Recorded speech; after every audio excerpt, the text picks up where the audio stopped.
Podcast के सभी श्रोताओं को निखिल व्यास का नमस्कार। आप लगातार लोकसभा चुनाव परिणाम के बाद जो हमारी चर्चा हो रही है, विश्लेषण हो रहा है, उसको सुन रहे हैं। आज राजस्थान की और खासतौर पे मारवाड़ की एक खास सीट जो पूर्व जल शक्ति मंत्री का क्षेत्र रहा है, जोधपुर लोकसभा क्षेत्र, उस पर बात करेंगे और उस पर खास बातचीत करने के लिए आज हमारे साथ वरिष्ठ पत्रकार डॉक्टर रंजन दवे हमारे साथ जुड़ गए हैं ऑडियो लाइन पर। डॉक्टर रंजन जी, आपका बहुत बहुत स्वागत। धन्यवाद निखिल जी। रंजन जी, ये पूरा जो चुनाव रहा है, खासतौर पे जोधपुर की बात करें तो जोधपुर एक चर्चित हॉट सीट रही है मारवाड़ की, क्योंकि पूर्व मंत्री गजेंद्र सिंह शेखावत है और उनके सामने कांग्रेस से करण सिंह उचाड़ा थे। दो राजपूत नेताओं की टक्कर भी इसको माना जा सकता है। तो कुल मिला के मोटा मोटी तौर पर जोधपुर का एक चुनाव जो रहा, वो किस तरह का चुनाव रहा? देखिए, जिस तरीके से विगत 2 बार चुनाव हुए थे उसमें भी गजेंद्र सिंह शेखावत जीत के आए थे और ये तीसरा चुनाव उनका था। चुनाव के परिणाम आ चुके हैं, गजेंद्र सिंह शेखावत जीत चुके हैं, जीत की हैट्रिक लगा चुके हैं। जहां तक इस चुनाव की रणनीति और समीक्षा अगर मैं करूं तो निश्चित तौर पर जैसा आपने बताया कि राजपूत समाज से जुड़े 2 नेता मैदान में थे और कांग्रेस ने इस बार वैभव गहलोत को टिकट ना देकर के करण सिंह उचियाड़ा को टिकट दिया। करण सिंह उचियाड़ा वे व्यक्ति है जिन पर सचिन पायलट खेमे का सिपाही होने का ठप्पा लगा है। वहीं गजेंद्र सिंह शेखावत की अगर बात करूं तो निश्चित तौर पर भारतीय जनता पार्टी के कद्दावर नेता के रूप में इनकी गिनती होती है और टॉप 5 नेता अगर भारतीय जनता पार्टी के शीर्ष नेतृत्व में अगर बात करूं तो कहीं ना कहीं उन 5 आंकड़ों में भी गजेंद्र सिंह शेखावत का नाम आता है। तो एक बात तो यह समझनी होगी कि राष्ट्रीय स्तर का जो नेता है, क्योंकि मारवाड़ी में एक कहावत है कि घरनी मुर्गी दाल बराबर, तो यहाँ के लोग उस परिप्रेक्ष्य में समझ नहीं पा रहे हैं। लेकिन जिस तरीके का व्यक्तित्व गजेंद्र सिंह शेखावत का है राष्ट्रीय स्तर पर, उसे उस बात को स्वीकार करना पड़ेगा कि एक राष्ट्रीय स्तर के नेता के रूप में चुनाव लड़ा गया था। अब निश्चित तौर पर जोधपुर की बात आए और अशोक गहलोत का जिक्र न हो, ऐसा हो नहीं सकता और विशेषकर राजनीति के क्षेत्र में अशोक गहलोत का गृह क्षेत्र है। लेकिन एक बात तारीफ करण सिंह उचियाड़ा की भी करनी पड़ेगी कि उन्होंने जोधपुर की जनता को यह बता दिया कि बिना अशोक गहलोत के चुनाव कैसे लड़ा जाता है। कांग्रेस के जो सिपासालार जो सिपाही हैं उनको इस बात का भान कराया गया करण सिंह के द्वारा कि बिना अशोक गहलोत के भी मारवाड़ में, जोधपुर में चुनाव लड़ा जा सकता है और उन्होंने बखूबी लड़ा है। जीत की बात करें तो निश्चित तौर पर 1,15,000 से अधिक के वोट अर्जित जीत के हिसाब से माना जा सकता है। लेकिन कहीं न कहीं ये आंकड़ा अगर राष्ट्रीय स्तर के नेता का, जिस तरीके से मैंने जिक्र किया, तो उनके लिए इस बार कहीं न कहीं सुखद एहसास नहीं है। जीत जरूर हुई है, जीत के बाद के जो घटनाक्रम मैंने जो नोट किया रिपोर्टिंग के दौरान अपनी, तो वहां जो जीत की खुशी जो चेहरे पे नजर नहीं आ रही थी, कार्यकर्ताओं के चेहरे पे नजर नहीं आ रही थी, जो खेमे के जो लोग हैं उनके नजर नहीं आ रही थी, 8 विधानसभा के जो विधायक हैं उनके चेहरे पर नजर नहीं आ रही थी। लेकिन जीत तो जीत थी, कार्यकर्ताओं में जोश था, स्वागत किया गया और लगातार जीत की हैट्रिक है। भारतीय जनता पार्टी और उनका जो एनडीए गठबंधन है वो अब सरकार बनाने के लिए है। तो निश्चित तौर पर जीत तो है ही, लेकिन राजस्थान की राजनीति में जिस तरीके से कद बहुत ही कम अपने राजनीतिक करियर में गजेंद्र सिंह शेखावत ने बनाया है, जो प्रतिष्ठा हासिल की है, उसके अकॉर्डिंग अगर बात की जाए तो निश्चित तौर पर यहाँ मेरा एक सवाल है कि आपने बताया कि पहली बार कांग्रेस के प्रत्याशी करण सिंह उचियाड़ा ने ये बताया कि जोधपुर में अशोक गहलोत के बिना कैसे चुनाव लड़ा जा सकता है। अब इससे उलट मेरा आपसे एक सवाल है कि आपने जो शुरुआत में बताया वो बात सही भी है कि करण सिंह उचियाड़ा को सचिन पायलट खेमे में माना जाता है। सबसे बड़ी बात है जोधपुर जो अशोक गहलोत का गृह क्षेत्र है, वहां पर सचिन पायलट खेमे का एक चेहरे को टिकट मिल जाना, सवाल तो वहीं से शुरू हो जाता है। सवाल बिल्कुल आपका सही है, सवाल वहीं से शुरू हो जाता है कि ऐसी क्या मजबूरी रही कि वैभव गहलोत को जोधपुर लोकसभा क्षेत्र छोड़ना पड़ा, जहां के जाए जन्मे अशोक गहलोत हैं, जहां की राजनीति अशोक गहलोत है और जहां अशोक गहलोत के द्वारा विकास कार्यों की एक झड़ी लगाने का जो दावा किया जाता है, वह क्षेत्र वैभव गहलोत को छोड़ना पड़ा, यानी कि अशोक गहलोत को छोड़ना पड़ा। विगत चुनाव में अगर देखा जाए तो निश्चित तौर पर लोग यही मान रहे थे कि गजेंद्र सिंह शेखावत और अशोक गहलोत के बीच मुकाबला है। उसके बाद का जो घटनाक्रम रहा, जहां राज्य सरकार में अशोक गहलोत मुख्यमंत्री रहे और जिस तरीके से आरोप प्रत्यारोप लगते रहे, एक दूसरे पे चीटाकशी होती रही, कोर्ट तक मामले पहुंचे, पुलिस में मामले दर्ज हुए, जांच उनकी चल रही है और लगातार एक के बाद एक आरोप कहे, चाहे सरकार गिराने की बात कहे, चाहे संजय से जुड़े मामले की अगर जिक्र किया जाए तो सरकार और पक्ष विपक्ष दोनों की ओर से है जो वॉइस सैंपल देने की बात की जाए, एक हमेशा से ही तर्कश में तीर कसे हुए नजर आए। लेकिन इसके बाद भी वैभव गहलोत जोधपुर से चुनाव नहीं लड़ते हैं, जालोर चले जाते हैं। उसके अलावा एक महत्वपूर्ण फैक्टर के रूप में ये भी देखा जाएगा निखिल जी कि कई सारे ऐसे कांग्रेस के सिपह सालार थे जिन्होंने इस बार भारतीय जनता पार्टी का दामन थाम लिया। यहाँ तक कि प्रदेश प्रवक्ता के रूप में मैं नाम लेना चाहूंगा डॉक्टर अजय त्रिवेदी, जिन्होंने आरएलपी से चुनाव लड़ा चुनौती देने के लिए विधानसभा चुनाव में, और उसके बाद में जब लोकसभा की बारी आई तो उन्होंने भारतीय जनता पार्टी का दामन थाप लिया और वहाँ सभा के अंदर जहाँ चामी पोलो मैदान में अमित शाह की सभा थी वहां जाकर के उन्होंने सदस्यता ग्रहण की। ऐसे कई सारे नाम हैं जो भी अशोक गहलोत की नीति रीति से असंतुष्ट नजर आए और उनको कहीं न कहीं ऐसा लगा कि कार्यकर्ताओं की उपेक्षा हो रही है और ये गए। हालांकि जो फैक्टर चुनाव से पहले नजर आ रहा था वो वोटों में तब्दील होता नजर नहीं आया। वोट का जो अगर आंकड़ा देखा जाए गजेंद्र सिंह शेखावत का तो कहाँ 5,04,75,000, उसके बाद 3 लाख से अधिक, और अब है जो महज 1,15,000 वोटों से जीत हासिल की है शेखावत ने। लेकिन कई सारे ऐसे फैक्टर्स थे जिन्होंने इन चुनावों को प्रभावित किया था लोगों को। हालांकि एक बात जी आप बताइए। जी आप कंटिन्यू रखें फिर बताता हूँ। जी हाँ, एक बात और है, जिस तरीके से लोग जिस चुनाव के परिणाम आने के बाद जब लोगों के पास जाते हैं उनसे बात करते हैं तो एक बात ये भी कही जाती है कि भारतीय जनता पार्टी को यह चुनाव जीतने के लिए कई सारे पापड़ बेलने पड़े, चाहे बागेश्वर बाबा धाम की यहाँ सभा करानी हो, चाहे गीता रबारी का यहाँ कार्यक्रम हो, चाहे राम मंदिर का भव्य उत्साह हो, रामनवमी का भव्य जुलूस हो, और उसके अलावा कई सारे स्टार प्रचारकों की सभा हो। तो दूसरी ओर महज करण सिंह उचियाड़ा अकेला ऐसा व्यक्ति था जो जूझता हुआ नजर आ रहा था, क्योंकि कांग्रेस और जो विशेषकर अशोक गहलोत के जो करीबी लोग थे वे वैभव को जिताने के लिए जालोर गए थे, उसके बाद गुजरात गए थे, लेकिन यहाँ कहीं फील्ड में नजर नहीं आए। राहुल गांधी की सभा जरूर हुई यहाँ, लेकिन वो भी ग्रामीण क्षेत्र में हुई। जोधपुर जो शहरी क्षेत्र जिसे कहा जाता है जहाँ 3 विधानसभाएं जुड़ती है, वहाँ राहुल गांधी की सभा नहीं हुई, किसी बड़े नेता की सभा नहीं हुई। एक ही सभा यहाँ याद आती है इस चुनाव के अंदर, वो करण सिंह के नामांकन की सभा थी और इस नामांकन सभा के हीरो करण सिंह खुद ही रहे थे। करण सिंह ने काफी कोशिश भी की जोधपुर की जनता को ये समझाने की कि मैं आपरो हूँ, लाडलो हूँ, आपरो बेटो हूँ, इस तरह की होर्डिंग्स भी बाजार में थे। देखिए, होर्डिंग्स की आप बात कर रहे हैं तो होर्डिंग्स में इस बार क्योंकि भाजपा का चुनावी एजेंडा हिंदुत्व राम मंदिर रहा था और जब रामनवमी इन चुनावों के बीच में आई तो एक बहुत ही सुंदर पोस्टर कांग्रेस की ओर से करण सिंह उचियाड़ा की ओर से भी नजर आया था, जिसमें करण सिंह उचियाड़ा के पीछे अशोक गहलोत और उनके पैरेलल में भगवान श्री राम की तस्वीर के साथ साथ कांग्रेस के जो भी आला कमान दिग्गज नेता हैं उनकी भी एक फोटो उनके साथ में लगी हुई और रामनवमी की शुभकामनाएं देते हुए आए थे।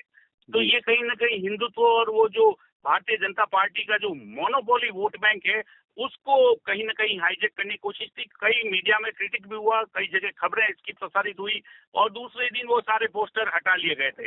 लेकिन जिस तरीके से राम को लेकर के कांग्रेस और भाजपा ने दोनों ने इस बार यह कोशिश की कि अगर धर्म के आधार पर भी वोट मिलता है तो उसे कहीं ना कहीं लेना चाहिए।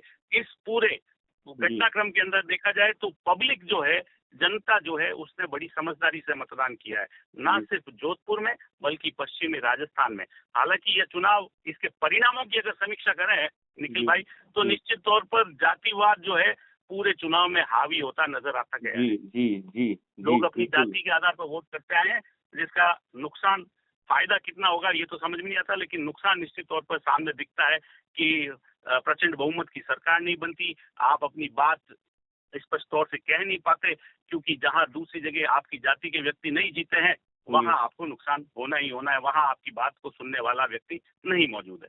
आपने जैसा कि शुरुआत में कहा कि गजेंद्र सिंह शेखावत बीजेपी के कदावर नेता हैं, लेकिन घर की मुर्गी दाल बराबर। तो इस पे ये भी है रंजन जी कि जब घर की मुर्गी ने घर वालों को ही नहीं संभाला, इतना बड़ा विभाग, इतना बड़ा महकमा इनके पास रहा, लेकिन अगर आप इस लोकसभा क्षेत्र के ग्रामीण इलाकों में आप जाएँगे, शेरगढ़ में, पोखरण में, उधर कहीं पर, तो वो जो घर-घर नल देने की बात थी, जो जल देने की बात थी, वहाँ वो वादे पूरे हुए नहीं। और वही वजह रहा कि आप बता रहे हैं कि लगातार ये हैट्रिक तो हो गया, लेकिन लगातार जो जीत का जो ग्राफ है, वो डाउन ही होता गया, इन कदावर नेता का, जिनकी आप ज़िक्र कर रहे हैं गजेंद्र सिंह का। देखिए, जैसा आप जल का जो विषय बता रहे हैं, क्योंकि ये नया विभाग बना था जल शक्ति मंत्रालय, जी, तो सामान्य जो नागरिक है निश्चित तौर पर ग्रामीण क्षेत्र में गजेंद्र सिंह शेखावत को कड़ा विरोध झेलना पड़ा। और जी, अगर बात करें चुनाव परिणामों की, वोट नंबर्स की भी, तो जो ग्रामीण क्षेत्र की जो 3 विधानसभाएं हैं, जी, फलौदी की बात करूं, लोहावट की बात करूं और पोखरण की बात करूं, तो जी, करीब-करीब यहाँ पीछे रहे हैं। जी। फलौदी और लोहावट में तो निश्चित तौर पर जो मार्जिन था, करण सिंह शुरू से ही लीड लेते रहे और आगे रहे हैं। और जिस पोखरण में तरीके तो से जल जीवन मिशन की बीच में रंजन जी आपने पोखरण ज़िक्र किया तो ये भी कह दूँ कि पोखरण विधायक जिन-जिन बूथों पर आगे रहे हैं, उनमें से कई ऐसे बूथ हैं जहाँ पर गजेंद्र सिंह शेखावत पीछे रह गए, वो राजपूत बाहुल्य गाँव होने के बावजूद। जी, आप बिल्कुल सही कह रहे हैं। मैं भी यही कह रहा हूँ कि गजेंद्र सिंह शेखावत के अगर चुनावी दौरों की बात करें, गजेंद्र सिंह शेखावत के मंत्री रहते हुए अगर क्षेत्र के दौरों की बात करें, तो सबसे ज़्यादा दौरे अगर कहीं किए हैं, तो वो पोखरण क्षेत्र था। जी, और पोखरण क्षेत्र के बाद में कई दौरे किए हैं, तो लूनी क्षेत्र में दौरे किए हैं। तो पहले तो लोगों के कयास ये भी थे कि शायद दोनों जगह से ये विधानसभा का चुनाव लड़ने वाले हैं, जी, लेकिन ऐसा हुआ नहीं। और जी, उसके बाद में जिस तरीके से विकास कार्यों को लिए बड़ा लगातार दौरे रहे हैं, तो उम्मीद ये थी, इनको भी कहीं न कहीं भान था कि लोग वहाँ से असंतुष्ट है, इसीलिए दौरे ज़्यादा हुए। जी, लोगों को सहयोग करने की जो भावना थी, वहाँ थी। जी, खुद के समाज के लोग ज़्यादा थे, ये भी एक विषय था। जी, लेकिन उसके बावजूद भी जो वोट का परिणाम आया है, जो चुनाव का परिणाम आया है, वो इनके समर्थन में, इनके फ़ेवर में नहीं आ पाया। जी। तो इस पर किस तरीके से सुधार किया जा सकता है, ये अब आगामी दिनों में इसमें इनको सवाल सोचना भी तो पड़ेगा। जहाँ तक इसमें आप बात कर रहे थे, जी, जल जीवन मिशन की, जी, तो निश्चित तौर पर गाँवों के अंदर पानी की समस्या है और राजस्थान तो यहाँ तो क्या है कि पानी महँगा है, घी सस्ता है। जी, ये बात हमारे लिए कही जाती है और हम देखिए जो थार जिसे कहा जाए, उस बेल्ट से आते हैं। चाहे मेरी बात करूँ, चाहे आपकी बात करें, हम लोग यहाँ राजस्थान और रेगिस्तान के जाए जन्मे लोग हैं, हम पानी का मोल समझते हैं। जी, लेकिन यहाँ जिस तरह की राजनीति केंद्र सरकार और राज्य सरकार के बीच में हुई है जी। और उस दोनों के बीच के अंदर ये जो जल जीवन मिशन का जो एक फुटबॉल बनने की प्रक्रिया हुई है, वो आम नागरिक को भुगतना पड़ा है। अब बड़ी बात उम्मीद है, ये की बहुत जानी चाहिए कि बहुत अब बड़ी बात सरकार इनकी है। है तो सब काम होना चाहिए। जी, जी, बिल्कुल, आप ये बहुत बड़ी बात कह रहे हैं कि दोनों सरकारों के बीच में ये फुटबॉल बन गई योजना और उसका खामियाज़ा जनता को भुगतना पड़ा। और मैं उसी पर बात करूँ कि अगर पोखरण से जो आप बता रहे हैं कि जिस तरह की लगातार इनके दौरे बहुत ज़्यादा रहे, ये बात सत्य भी है कि बहुत ज़्यादा पोखरण गए, लेकिन बाद में जब नतीजे आए तो वो नहीं है। दूसरी तरफ पोखरण विधायक पर सवाल नहीं उठते रंजन दवे? रंजन जी? जी, जी, वापस एक बार अपना सवाल। मैं ये कह रहा हूँ कि जैसा कि आप बता रहे हैं कि पोखरण के दौरे बहुत ज़्यादा किए गजेंद्र सिंह शेखावत ने, उसके बावजूद पोखरण से वो रिज़ल्ट नहीं आए, तो फिर विधायक पर सवाल उठना बनता है? निश्चित तौर पर विधायक पे सवाल उठने बनता है। निश्चित तौर पर फलौदी क्षेत्र में जिस तरीके से वोट कम आए, इस पे सवाल उठते हैं। जी, जाटों की नाराजगी देखने को मिली, बिश्नोई समाज की नाराजगी देखने को मिली। मेरी इस संदर्भ में पूर्व सांसद हैं जसवंत सिंह बिश्नोई, जी, उनसे विशेष तौर पर बात हुई थी। जी, क्योंकि जो लूनी जो बेल्ट है, उसमें एक धड़ा पटेल बेल्ट का है, जहाँ से वर्तमान में जोगाराम पटेल विधायक के रूप में आते हैं, और जी, एक धड़ा जो है बिश्नोई बेल्ट का है, जिसमें कि पिछली बारी कांग्रेस सरकार में मलखान सिंह बिश्नोई के बेटे महेंद्र बिश्नोई, वो एक धड़ा अलग है जो लगातार है, जो राजनीति में राम सिंह जी की पीढ़ी को आगे बढ़ा रहा है। तो जी, ऐसे में जो लूनी क्षेत्र है, लेकिन गनीमत ये रही कि लूनी क्षेत्र से इन्होंने एक अच्छी खासी बढ़त ली। तो जो लोगों का जो रुझान था, वो कहीं न कहीं जोगाराम पटेल के साथ में जिस तरीके से प्रचार में रहे थे, जी, उसका कहीं परिणाम सकारात्मक तौर पर देखा गया। वो परिणाम यहाँ पोखरण में नहीं देखा गया, फलौदी में कुछ जगह नहीं देखा गया, जी। तो ये नुकसान ज़रूर हुआ है। लेकिन हमारे पास जो बूथों के रिकॉर्ड्स आए हैं, उसके अनुसार आप बात सही कह रहे हैं कि पोखरण में जाट, बिश्नोई उस बेल्ट पे तो नहीं गया, लेकिन अपनी जाति के वोट लेने में या वोट दिलाने में भी प्रतापपुरी भी चूँकि एक राजपूत परिवार से आते हैं, गजेंद्र सिंह शेखावत भी राजपूत हैं। प्रतापपुरी जी अभी वहाँ पर विधायक हैं, लेकिन उसके बावजूद राजपूत गाँवों में ही पीछे रहना, इसका मतलब है कि करण सिंह उचेड़ा का जैसा कि आप बता रहे हैं कि चुनाव तो लड़ा है उन्होंने, बहुत शिद्दत से लड़ा है। जी बिल्कुल, निश्चित तौर पर गजेंद्र सिंह शेखावत, प्रतापपुरी और करण सिंह उचियाड़ा एक ही समाज से आता है। ये घटनाक्रम जो पोखरण के लिए लागू था, जोधपुर का जो सरदारपुरा विधानसभा क्षेत्र है, उसका भी राजपूत समाज पर यह बात लागू हो रही थी। उसके साथ साथ महत्वपूर्ण बात यह है कि लगातार बाहरी का मुद्दा भी करण सिंह उचियाड़ा के द्वारा उठाया गया। चीची, राठौड़, जोधपुर का बताया गया, शेखावटी का, शेखावत बताया गया, सीकर का और महरौली और इन सब क्षेत्रों को लेकर के भी राजनीति में उठापटक और राजनीति में बयानबाजी जोरदार देखने को मिली इन चुनावों के अंदर। एक ही जाति के लोग होने के बावजूद चुनाव के कारण उनको बाहरी बताया गया, जबकि गजेंद्र सिंह शेखावत की शिक्षा यहाँ हो रखी है, पिछले कई वर्षों से वे यहाँ काम कर रहे हैं सीमावर्ती क्षेत्रों में। लेकिन जब वोट के लिए बात हुई तो सभी तरह का विचार उनके सामने रखा गया, लोगों को ये बताने की कोशिश की गई कि मैं यहाँ का जाया जन्मा हूँ। और ये इस चीज के कहीं ना कहीं प्रभाव भी देखने को मिले थे। कई धड़ों में बटा नजर आया, लेकिन कुछ लोग, जैसे यहाँ मैं जिक्र करना चाहूंगा राजपूत समाज की जो बड़ी जो लॉबी है, जो कि राजपूत सभा भवन के नाम से जानी जाती है। हनुमान सिंह खांगता जैसे व्यक्ति जो कि कांग्रेस के नेता थे, सिपह सालार थे, कहा जाता था कि बीजेपी में कांग्रेस का झंडा पकड़ने वाला व्यक्ति हनुमान सिंह खांगता है। वो इस बार जी जान से लगा भारतीय जनता पार्टी के खेमे से, चाहे नाराजगी की वजह कुछ भी रही हो। उन्होंने प्रेस कॉन्फ्रेंस कर यहाँ तक कह दिया कि करण सिंह भी भाजपा के दामन पकड़ने वाले थे। हमारी दौड़ तो जयपुर तक थी, करण सिंह तो दिल्ली में दौड़ लगा रहे थे। ऐसी स्थिति को देखते हुए लगातार यह बात स्वीकार करने लोग यह है कि कहीं न कहीं जातिवाद इस चुनाव में देखने को मिला है। लोग अपनी जाति के आधार पर वोट करते नजर आए हैं। पश्चिमी राजस्थान के सभी क्षेत्रों की बात करें तो जोधपुर भी उसी का हिस्सा है और जो अछूता नहीं रहा है। जी। और इसी चुनाव के दौरान मद्देनजर एक और समझौता हुआ, पुराने दोस्त थे, फिर अलग हुए, फिर दोस्त बने। मैं बात कर रहा हूँ शेरगढ़ विधायक बाबू सिंह राठौड़ की। इन चुनाव में दोनों गले मिले, पुरानी दोस्तियां याद आई, पुरानी फोटोएं सोशल मीडिया पर अपलोड की गई। उस पर भी कुछ, शेरगढ़ पर भी थोड़ी नजर आपकी रही होगी। देखिए, शेरगढ़ चुनाव आपने बिल्कुल लोगों की मेमोरी बड़ी कम होती है, लेकिन आपने वह विषय छेड़ा है जिससे किसी निश्चित तौर पर किसी न किसी तौर पर इस बात को कि ये जो गजेंद्र सिंह शेखावत का जो विरोध शुरू हुआ था वो शेरगढ़ से शुरू हुआ था। और उसके पीछे राजनाथ सिंह जी की जो सभा हुई थी, उस सभा में जिस तरीके का घटनाक्रम हुआ था और एक वीडियो सोशल मीडिया पर जमकर वायरल हुआ था कि जहां बाबू सिंह को बोलने से रोकने से रोक दिया गया था। उसके बाद का ये जो घटनाक्रम है, उसके बाद कई सारे अन्य वीडियो जारी किए थे, लेकिन उसके बाद इन दोनों में अनबन हुई। रंजन जी, अपनी बात चल रही थी शेरगढ़ विधायक और जो गजेंद्र सिंह के बीच की जो तकरार थी, जो उस मंच पर हुई, और उसके बाद उससे पहले भी ये तकरार इनके बीच में बनी रही थी। एक जमाने में दोस्ती थी, फिर तकरार हुई, फिर आप बता रहे हैं चुनाव के दौरान जो तकरार फिर बढ़ी। अभी लोकसभा चुनाव में दोनों में फिर एक समझौता हुआ, गले मिले पुराने दोस्त। क्या उस गले मिलने का परिणाम आया?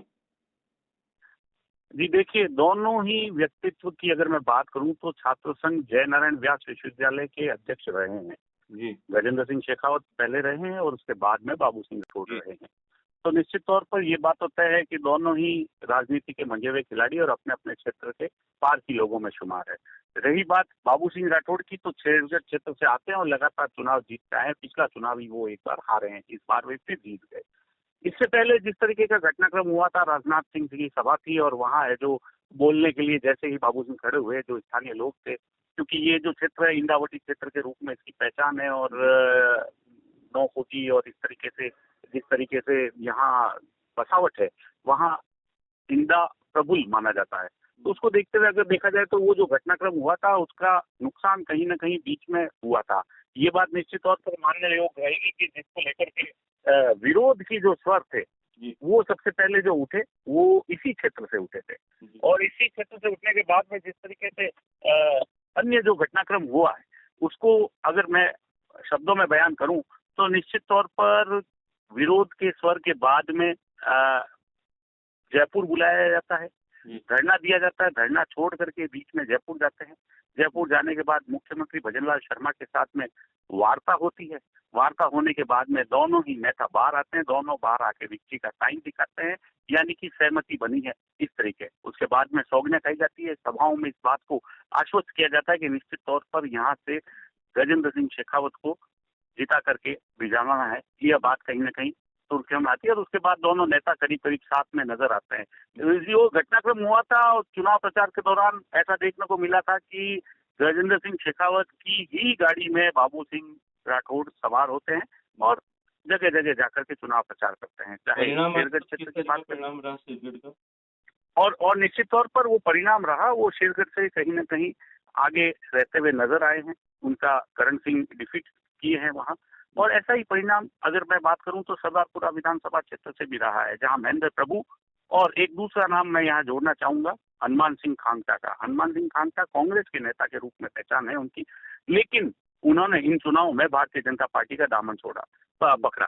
वजह चाहे कुछ भी कही जा सके, चाहे उनका आपसी मनमुटाव रहा हो, चाहे उनको वो सम्मान या मान कांग्रेस में नहीं मिला हो, लेकिन हनुमान सिंह खांगटा ने भी महेंद्र राठौड़ प्रभु के साथ मिल करके इस बार सरदारपुरा से लीड दिलाई है, अच्छी खासी लीड दिलाई है, जो कि एक जो 1,15,000 का जो आंकड़ा है जीत का, उसमें कहीं ना कहीं मायने रखने वाली जीत दर्ज करवाई है। में मेरा बड़ा ये सवाल है कि आपने कहा कि चलो शेरगढ़ में तो दोस्ती हुई तो नतीजा भी सामने आया।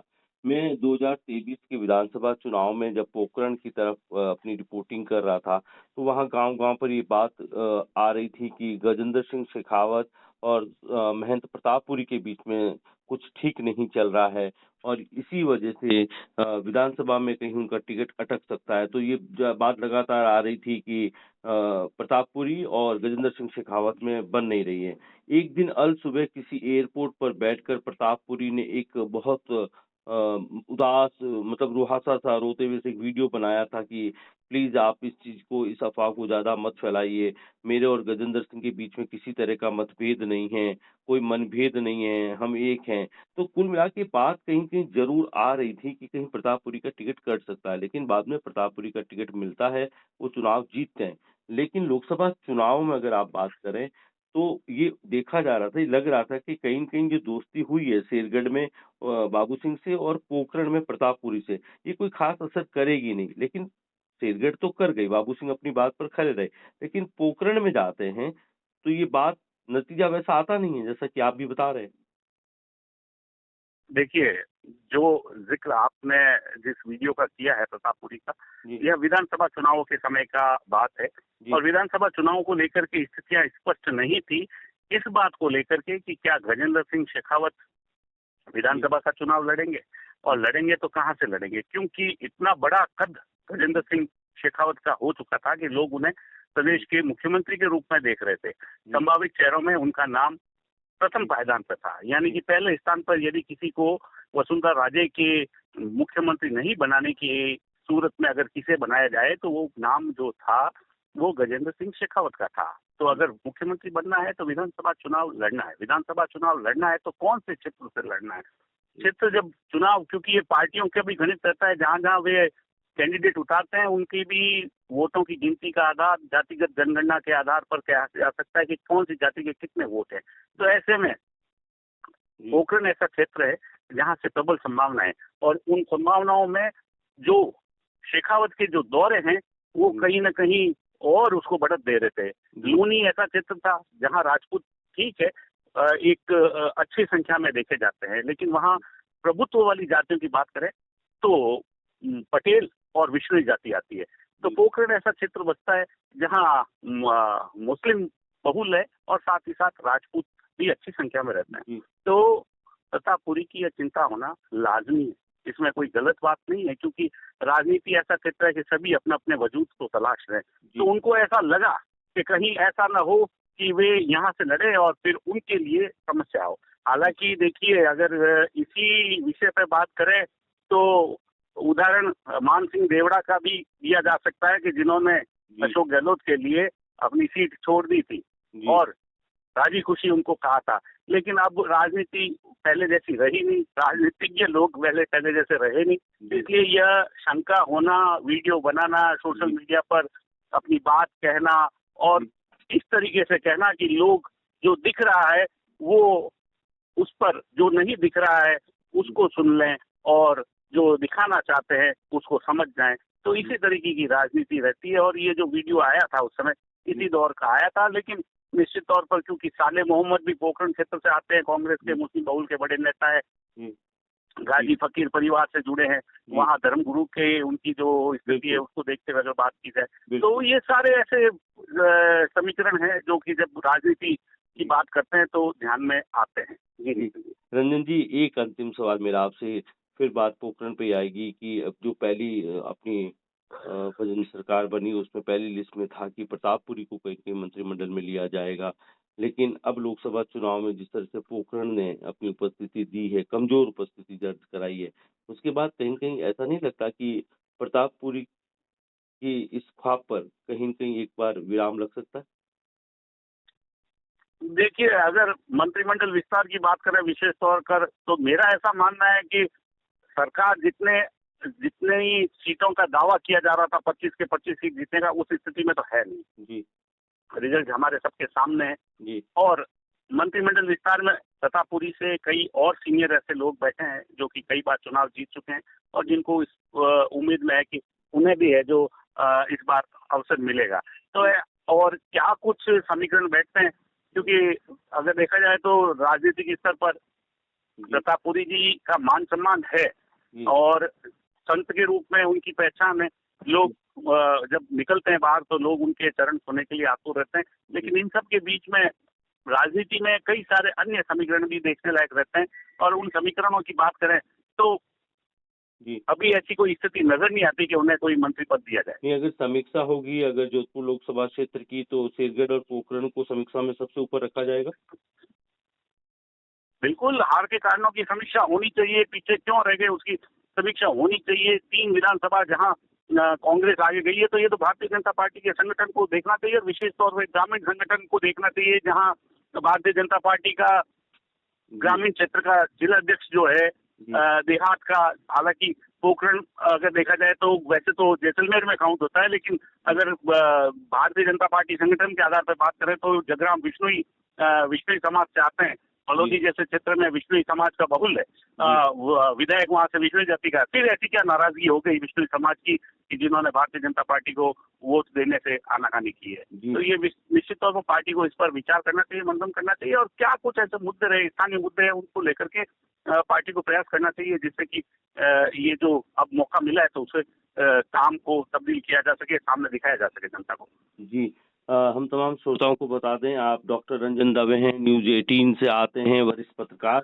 इस वक्त जोधपुर लोकसभा क्षेत्र पर विभिन्न मुद्दों पर हम इनसे बातचीत कर रहे थे। ये बातचीत का एक अंश मान लीजिए, क्योंकि ये लंबी राजनीति है, मारवाड़ की राजनीति जोधपुर पर आकर अटकती है, केंद्र बिंदु है और वहां से डॉक्टर रंजन दवे आते हैं। डॉक्टर रंजन जी, बहुत बहुत शुक्रिया आपका। हमारे तमाम श्रोता आपको सुन रहे हैं। हम आगे भी जब भी हमें लगेगा कि मारवाड़ की राजनीति पर बात करना चाहिए तो आपको हम ऑडियो लाइन पर फिर आमंत्रित करेंगे। बहुत बहुत शुक्रिया आपका हमसे बातचीत करने के लिए। धन्यवाद निखिल जी, धन्यवाद।